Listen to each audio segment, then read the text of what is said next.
ئێستاش ئەچینەکن پیرەقەرات و شاری هەولێر لەوەیە کتێبی مەلای جزیری و مقەدەس بڵاوکرایەوە.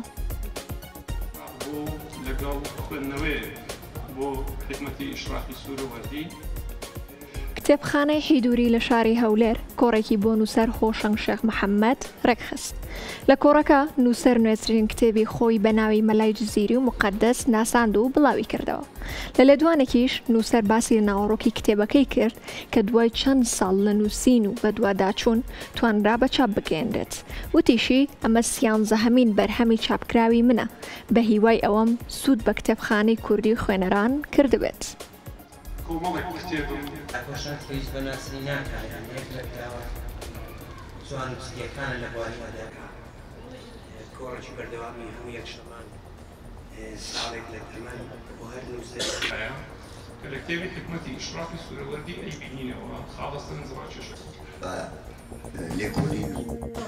ناوەڕۆکی کتێبەکە خوێندنەوەیەکی ئیشراقیانەیە بۆ بەشێک لە دیوانی مەلای جەزیری.